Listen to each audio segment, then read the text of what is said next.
আসসালামু আলাইকুম ভিউয়ার্স, যে যেখান থেকে আমার নতুন রেসিপিটি দেখছেন তাদের সবাইকে আমার এই নতুন ভিডিওটি দেখার জন্য আমন্ত্রণ জানাচ্ছি।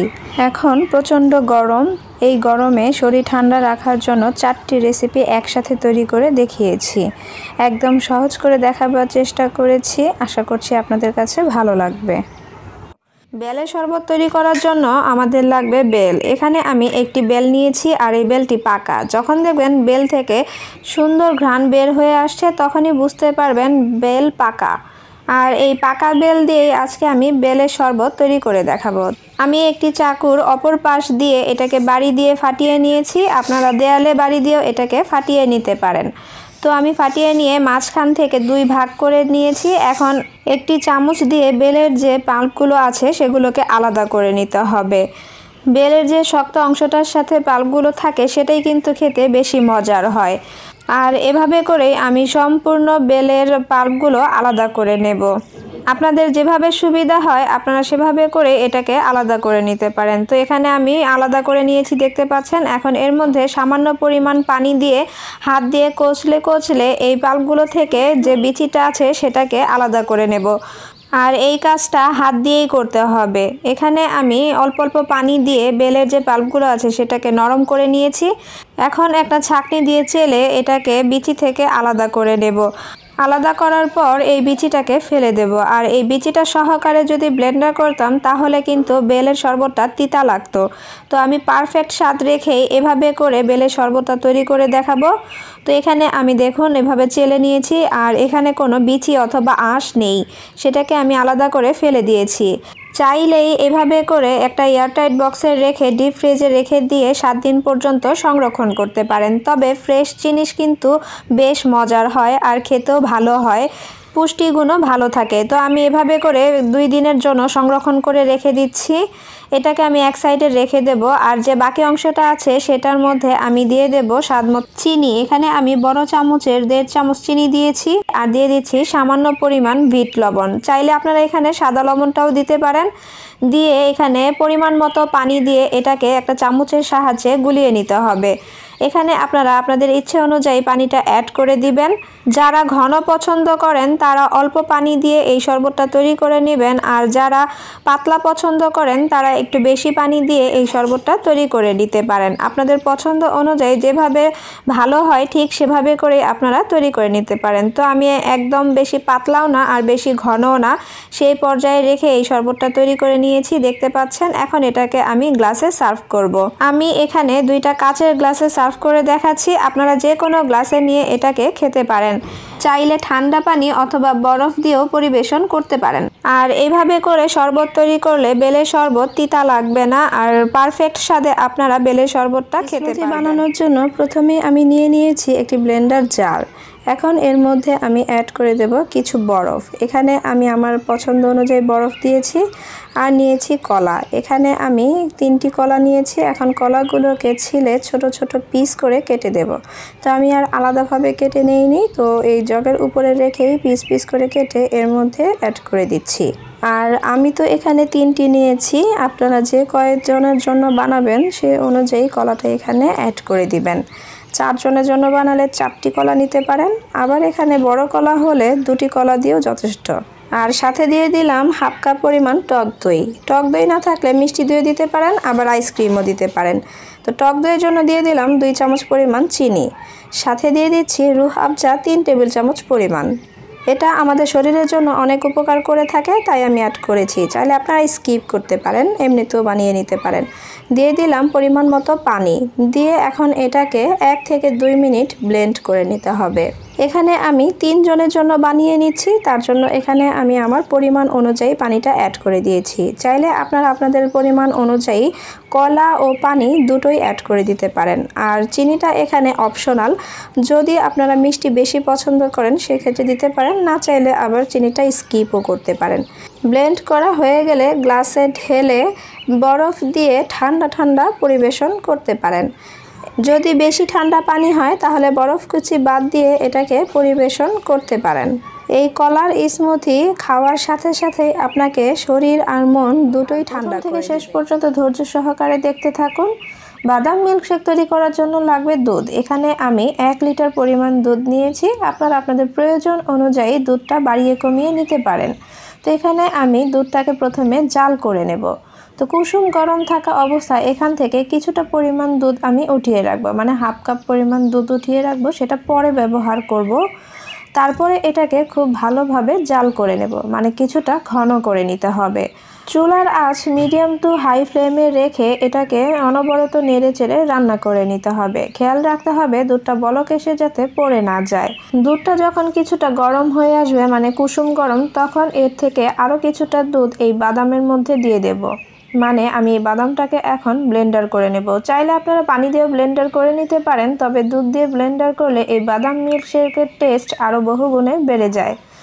এখন দুধটা জাল হতে থাক আর এইদিকে আমি বাদামটাকে ব্লেন্ডার করে নিচ্ছি। আর এই বাদামটাকে আমি 1 ঘন্টা আগে থেকেই পানিতে ভিজিয়ে রেখে এর ছালটাকে উঠিয়ে নিয়েছি। এখন এটাকে ব্লেন্ডার করে নেব, তবে ব্লেন্ডার খুব বেশি মিহি করব না, একটু দানা দানা রেখে দেব। এতে করে মিল্কশেকটা খাওয়ার সময় আরও বেশি টেস্টি লাগবে। তো দেখতে পাচ্ছেন আমি এটাকে কীরকম দানাদার করে রেখেছি, আপনাদেরকে একটু দেখিয়ে দিচ্ছি। এখন এটাকে এক সাইডে রেখে দেব। আর এখানে যে আমি দুধটা উঠিয়ে রেখেছিলাম, এখন এর মধ্যে অ্যাড করে দেব কাস্টার্ড পাউডার। আর এখানে আমি 1.5 চামচ পরিমাণ কাস্টার্ড পাউডার নিয়েছি। আপনারা যদি দুধটা এখানে কম নেন তাহলে কাস্টার্ড পাউডারটা আরও কিছুটা কম নিতে পারেন। তো কাস্টার্ড পাউডারটাকে এখন দুধের সাথে খুব ভালোভাবে মিশিয়ে নিতে হবে যেন কোনো লাম্পস না থাকে। তো আমি কাস্টার্ড পাউডারটাকে মিশিয়ে নিয়েছি। এখন এটাকে এক সাইডে রেখে দেব। চুলায় যে দুধটা বসিয়ে রেখেছি সেটা কিন্তু অনেকটা ঘন হয়ে এসেছে, দেখতে পাচ্ছেন উপর থেকে সর জমে গিয়েছে, আবার অনেকটা কমেও গিয়েছে। মানে 7 থেকে 8 মিনিট আমি মিডিয়াম টু হাই ফ্লেমে রেখে এটাকে জাল করে নিয়েছি, তাই এটা অনেকটা ঘন হয়ে এসেছে। এখন এ পর্যায়ে অ্যাড করে দেব 1/2 চামচ এলাচের গুঁড়া। আপনারা চাইলে রোজ এসেন্স অথবা কেওড়া জল দিতে পারেন এই এলাচের গুঁড়ার পরিবর্তে, আবার চাইলে স্কিপও করতে পারেন। আমি শুধুমাত্র ফ্লেভারের জন্য অ্যাড করে দিয়েছি। এতে করে বাদাম মিল্কশেক খাওয়ার সময় অনেক সুন্দর একটা ফ্লেভার পাওয়া যায়। তো দুধটা যখন প্রায় অনেকটা ঘন হয়ে এসেছে তখন এর মধ্যে অ্যাড করে দেব কাস্টার্ড পাউডারের যে মিশ্রণ সেটা। তো দেওয়ার আগে কাস্টার্ড পাউডারের মিশ্রণটা আবার একটু চামচ দিয়ে ঘুরিয়ে নিতে হবে, না হলে কাস্টার্ড পাউডারের মিশ্রণটা নিচে জমে যায়। মিশ্রণটা দেওয়ার সময় চুলার আঁচ একেবারে লো করে অল্প অল্প করে মিশ্রণটা দিয়ে খুব ভালোভাবে মিশিয়ে নিতে হবে। আর নয়তো বা আরেকটা কাজ করতে পারেন, দেওয়ার সময় চুলার আঁচ একেবারে বন্ধ করে দিয়ে মিশ্রণটা দিয়ে খুব ভালোভাবে মিশিয়ে তারপর চুলাটা ধরিয়ে দিয়ে আবারও জাল করে নিতে পারেন। এতে করে দুধটা দলা পেকে যাবে না, তাই এভাবে করে করে নিতে বলেছি। তো আপনাদের যেভাবে সুবিধা হয় আপনারা সেভাবেই করে নিতে পারেন। কাস্টার্ড মেশানো হয়ে গেলে অ্যাড করে দিচ্ছি চিনি। এখানে আমি 4 চামচ চিনি দিয়েছি, আপনারা চাইলে বাড়িয়ে কমিয়ে দিতে পারেন। যদি একটু মিষ্টি বেশি খান তাহলে আরও 1 থেকে 2 চামচ চিনি বেশি দিয়ে দিতে পারেন। দিয়ে এটাকে খুব ভালোভাবে মিশিয়ে নিতে হবে আর অপেক্ষা করতে হবে চিনিটা মেল্ট না হওয়া পর্যন্ত। আরও কিছুক্ষণ মানে জাল করে নিতে হবে। টোটাল আপনার 10 থেকে 15 মিনিটের ভিতরেই এই মিল্কশেকটা সুন্দরভাবে রান্না হয়ে যাবে। চিনিটা মেল্ট হয়ে গেলে এ পর্যায়ে অ্যাড করে দেব বাদাম। যে বাদামটা আমি পেস্ট করে রেখেছিলাম সেই বাদামের পেস্ট এখন দিয়ে এটাকে আরও কিছুক্ষণ রান্না করে নিতে হবে। আমি যেভাবে ধাপে ধাপে মিল্কশেকটা তৈরি করে নিচ্ছি আপনারাও চেষ্টা করবেন ঠিক সেইভাবেই মিল্কশেকটা তৈরি করে নিতে। এতে করে বাদামের মিল্কশেকটা খেতে কিন্তু অনেক মজাদার হয়। এই মিল্কশেকটা সুপার টেস্টি করার জন্য এখানে আমি নিয়েছি কিছু ড্রাই ফ্রুটস। এখানে আমি কাঠবাদাম, কাজু বাদাম, পেস্তা বাদাম কুচি করে নিয়েছি। আর এখান থেকে আমি 1 থেকে 1.5 চামচ পরিমাণ করে এই মিল্কশেকের মধ্যে দিয়ে কিছুক্ষণ আরও রান্না করে নেব। আর বাকি কিছুটা রেখে দেব পরিবেশনের সময় গার্নিশ করার জন্য। দিয়ে এটাকে কিছুক্ষণ রান্না করে নিতে হবে, মানে আরও 2 থেকে 3 মিনিট রান্না করে নিলেই কিন্তু এটা খুব সুন্দরভাবে তৈরি হয়ে যাবে। তো দেখতে পাচ্ছেন এটা খুব সুন্দরভাবে তৈরি হয়ে গিয়েছে। এই পর্যায়ে আমি এটাকে নামিয়ে নেব, কারণ ঠান্ডা হওয়ার পরে এটা আরও কিছুটা ঘন হয়ে যাবে। নামিয়ে এটা আমি একটা সার্ভিং ডিশে ঢেলে নেব। নামিয়ে এটাকে অনবরত নেড়ে চেড়ে ঠান্ডা করে নিতে হবে। যখন কিছুটা ঠান্ডা হয়ে যাবে তখন ফ্রিজে রেখে দেব 1 থেকে 1.5 ঘন্টার জন্য, আরও কিছুটা ঠান্ডা হওয়ার জন্য। তো আমি 1.5 ঘন্টার পরে ফিরে এসেছি। দেখতে পাচ্ছেন এটা কীরকমভাবে ঘন হয়েছে। বেশি পাতলাও না আর বেশি ঘনও না, এই ঘনত্বের হবে বাদাম মিল্কশেক। এখন এটাকে আমি গ্লাসে পরিবেশন করব। এই গরমের যে কোনো সময় অথবা রমজানের ইফতারিতে ঠান্ডা ঠান্ডা পরিবেশন করার জন্য এখানে আমি বড় সাইজের একটি কাঁচা আম নিয়েছি, একদম সতেজ আম দেখতে পাচ্ছেন। এখন এটাকে আমি কেটে তারপর ছোট ছোট টুকরো করে কেটে নেব। তো এখানে আমি ছোট ছোট টুকরো করে কেটে নিয়েছি, দেখতে পাচ্ছেন এইরকম ছোট ছোট। আর এরকম ছোট ছোট টুকরো করে কেটে নিলে এগুলো ব্লেন্ডার করতে খুব সহজ হবে। আর এখানে আম রয়েছে প্রায় 2 কাপ পরিমাণ, আপনারা বাড়িয়ে কমিয়ে নিতে পারেন, তবে আমি একটু বেশি তৈরি করে নেব। তো প্রথমেই আমি আমগুলোকে একটি ব্লেন্ডার জারে দিয়ে দিয়েছি। এখন দিয়ে দিচ্ছি কিছু পুদিনা পাতা। এখানে আমি 1/2 কাপ পরিমাণ পুদিনা পাতা নিয়েছি, আর এটাকে আমি খুব ভালো করে ধুয়ে নিয়েছি। সাথে দিয়ে দিচ্ছি 2 চামচ পরিমাণ লেবুর রস। আম যদি বেশি টক হয় তাহলে স্কিপ করতে পারেন। শরবতের সাথে ব্যালেন্স আনার জন্য দিয়ে দিচ্ছি 1 চামচ পরিমাণ বিট লবণ আর 1 চামচ পরিমাণ গোলমরিচের গুঁড়া। এটাও শরবতের সাথে ব্যালেন্স আনবে। এখন প্রথমে 1/2 কাপ পরিমাণ পানি দিয়ে এটাকে ব্লেন্ড করে নিতে হবে, মানে যতটুকু পানি দিলে এটা ব্লেন্ড করতে অনেক সহজ হবে ততটুকু দিয়ে দিতে হবে, তারপরে পানি আবার যোগ করে দিতে হবে। ঝালের জন্য দিয়ে দিচ্ছি 4টি কাঁচামরিচ। আপনারা ঝালটা বাড়িয়ে কমিয়ে দিতে পারেন, মানে যে যেমন খেতে পছন্দ করেন সেই অনুযায়ী মরিচটা এখানে অ্যাড করে দিবেন। সবই তো হলো, এখন মিষ্টি অ্যাড করার পালা। দিয়ে দিলাম 3 চামচ পরিমাণ চিনি, দিয়ে এখন এটাকে খুব ভালোভাবে ব্লেন্ড করে নেব। এখানে একটা কথা বলে দেই, আমি এখানে পুদিনা পাতা দিয়েছি। যারা পুদিনা পাতা খেতে পারেন না তারা চাইলে এখানে পুদিনা পাতা স্কিপ করে ধনে পাতাটা দিতে পারেন, তাতেও কিন্তু অনেক মজার হয়। তবে আমার কাছে পার্সোনালি পুদিনা পাতা দিলে এই শরবতের টেস্ট বহুগুণে বেড়ে যায়। তো আমি এটাকে একবার ভালোভাবে ব্লেন্ড করে নিয়েছি। এখন দিয়ে দিচ্ছি পরিমাণ মতো পানি। আমি যে পরিমাণ তৈরি করব ঠিক সেই পরিমাণ এখানে পানি দিয়ে দিয়েছি। আপনারা আপনাদের প্রয়োজন অনুযায়ী পানিটা এখানে অ্যাড করে দিবেন। দিয়ে আবারও এটাকে 1 থেকে 2 মিনিট খুব ভালোভাবে ব্লেন্ড করে নিতে হবে।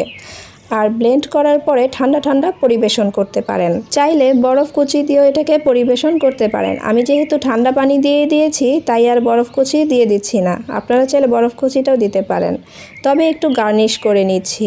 গার্নিশের জন্য 2 টুকরা লেবু এর উপরে দিয়ে দিচ্ছি, সাথে দিয়ে দেব একটা করে পুদিনা পাতা।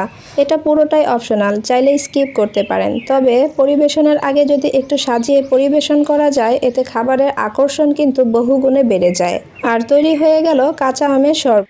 আশা করছি রেসিপিগুলি আপনাদের কাছে ভালো লেগেছে আর একদম সহজ মনে হয়েছে। যদি ভালো লেগে থাকে প্লিজ একটি লাইক দিয়ে ফ্রেন্ডস অ্যান্ড ফ্যামিলিদের সাথে শেয়ার করে দিবেন। আর আমার চ্যানেলে নতুন হলে চ্যানেলটি সাবস্ক্রাইব করে পাশে থাকবেন। ফেসবুক থেকে দেখলে ফলো দিয়ে পাশে থাকবেন। আজ এ পর্যন্তই, সবাই ভালো থাকবেন। আল্লাহ হাফেজ।